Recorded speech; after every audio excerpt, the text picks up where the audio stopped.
Fala galera, aqui que vai o Bolso mandando tutorial como fazer Scorpion Kicks. Scorpion Kicks. Eu não ando boa de fazer, mas agora estou aqui jogando pra vocês. Eu vou mostrar. Primeiro você tem que fazer um breito.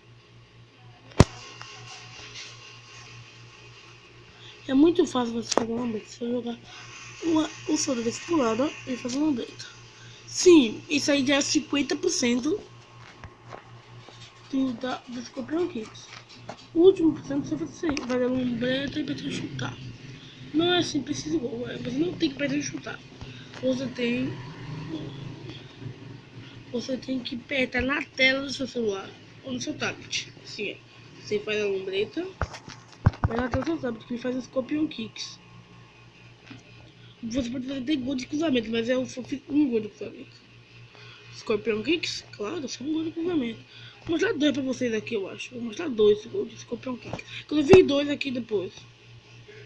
Aqui, ó. Vou mostrar mais uma vez, ó.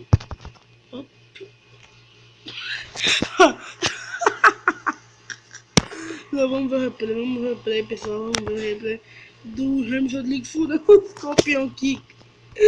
Rapaz, velho. Eu vou um vídeo que é muito bom de Scorpion Kicks. Tá vendo? Ele não fez. Ó, dá um Ramos vindo.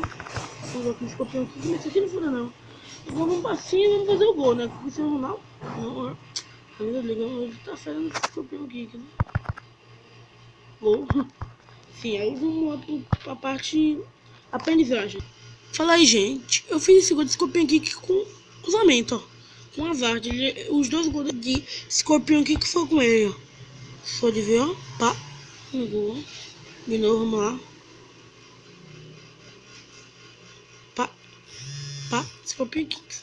Mas por causa desse Scorpion Kicks, eu percebi uma coisa. Que o jogador sem nenhuma marcação.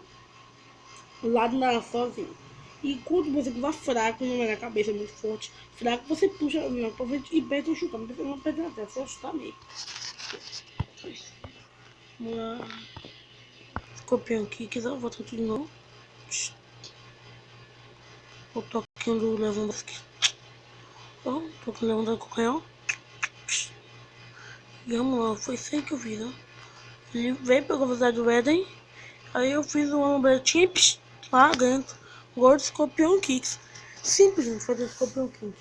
É só isso. Aí já tá feito esse gol de Scorpion Kicks. Vamos partir pro outro, mas não é agora de falta. Valeu!